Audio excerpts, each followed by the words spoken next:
नमस्कार। बॉलीवुड एक्ट्रेस शिल्पा शेट्टी ने पिछले कुछ दिनों में बहुत उतार चढ़ाव देखे। पति राज कुंद्रा के जेल जाने का खामियाजा एक्ट्रेस को भुगतना पड़ा। शिल्पा ने मीडिया से दूरी बना ली। खबरें आई कि कई ब्रांड्स ने उनसे किनारा कर लिया है।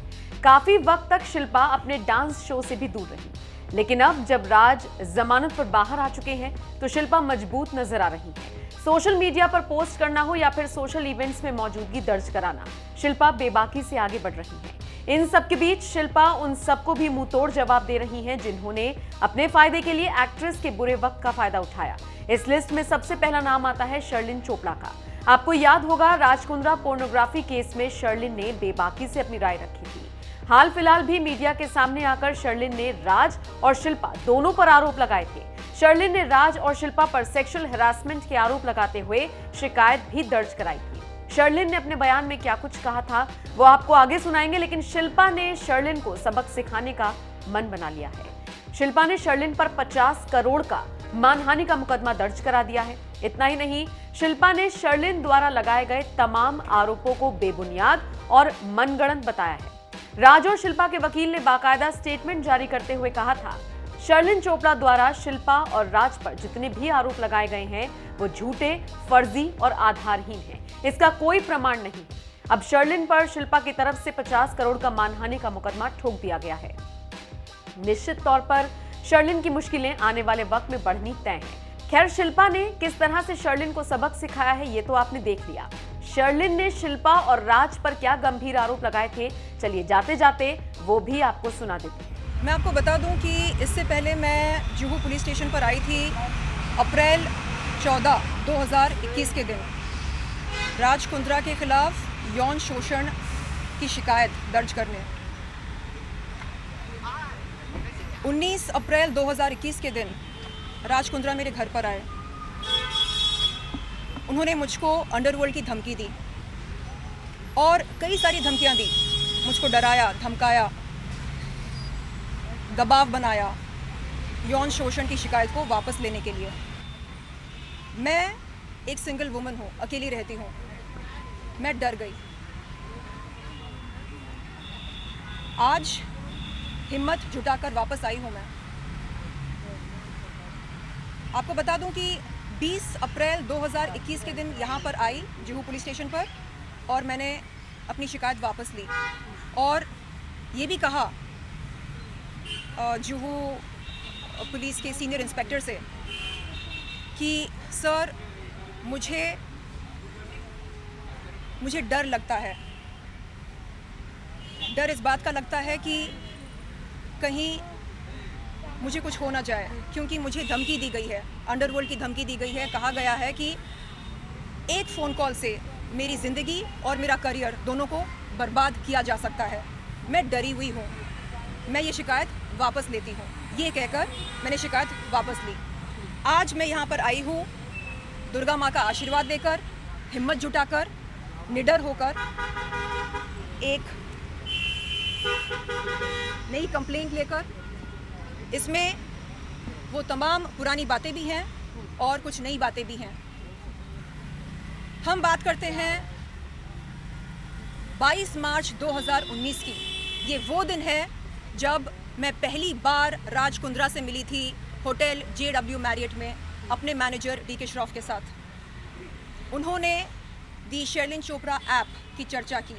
कहा कि उनकी company arms prime media private limited the Sherlyn Chopra app को लॉन्च करना चाहते हैं। 26 मार्च 2019 के दिन मैं उनके ऑफिस पर गई थी, arms prime media private limited के ऑफिस पर। मैंने उनकी कंपनी आर्म्स प्राइम के साथ एक कॉन्ट्रैक्ट साइन किया उनके कैबिन में। उसी दिन वो मेरे घर पर आते हैं वीडियो कॉन्सेप्ट की चर्चा करने के लिए। 27 मार्च 2019 की रात को वो मेरे घर पर आते हैं मुझे बताए बगैर। उस रात क्या हुआ उनको पता है, क्या हुआ उनको अच्छी तरह पता है। रिपु सुदन AKA राज कुंद्रा, क्या आपको याद नहीं है 27 मार्च 2019 की रात को आप मेरे घर पर क्यों आए? क्यों आए आप मेरे घर पर? आपको अच्छी तरह याद होना चाहिए।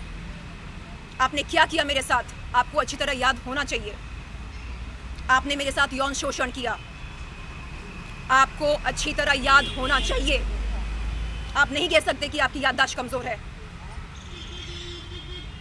29 मार्च 2019 के दिन आपने मुझ पर दबाव बनाया, मेरे साथ शूट किया फोटोग्राफर मुन्ना के स्टूडियो पर। मैं आपको क्रोनोलॉजी समझा रही हूँ। उसके बाद 29 सितंबर 2020 से लेकर जून 2021 तक राज कुंद्रा, जो कि JL स्ट्रीम प्राइवेट लिमिटेड के ओनर हैं या डायरेक्टर हैं, उन्होंने मुझ पर दबाव बनाया। 10 महीने लगातार मुझको चेस करते रहे। Please associate with JL stream private limited, Shilpa and Shamita और the brand ambassadors of JL stream. It will be a good association.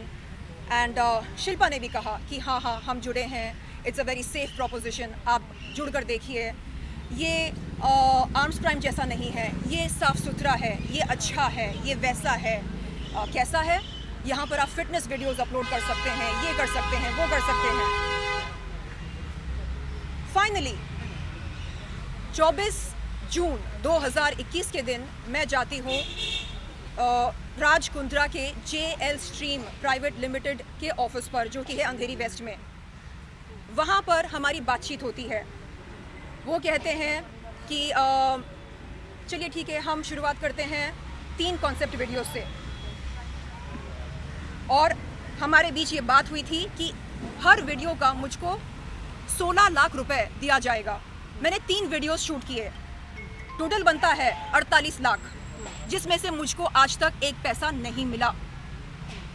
मेरा सवाल ये है, लड़कियों से जिस्म की नुमाइश करवा के आप उनकी पेमेंट क्लियर क्यों नहीं करते? आप उनको चूना क्यों लगाते हैं?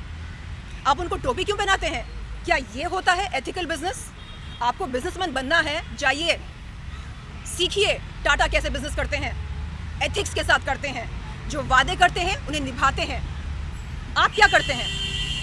आप आर्टिस्ट के घर पर जाकर उनके साथ यौन शोषण करते हैं, आर्टिस्ट के घर पर जाकर उसे अंडरवर्ल्ड की धमकी देते हैं, बोलते हैं यौन शोषण का केस वापस ले वरना तेरी जिंदगी बर्बाद हो जाएगी, जो एक आध फिल्में तेरे हाथ में हैं वो भी छूट जाएंगी।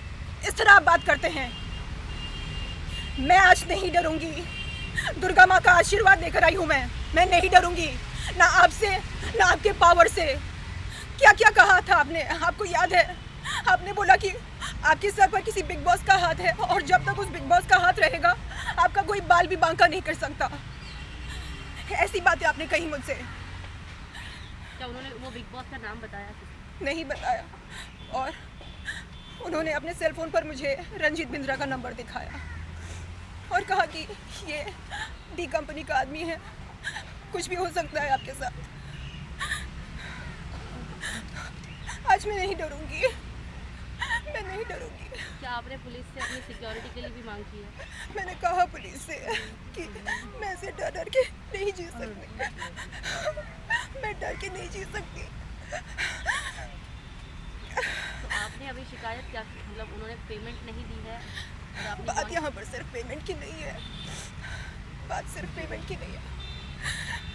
ये जो डर का माहौल बनाकर रखा है, मैं आई कांट टेक दिस।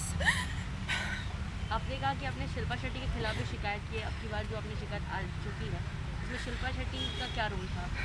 उन्होंने कहा कि JL stream is a very safe proposition and you know it's like a family setup, so there is no harm, your career will be safe, you know, you can join it.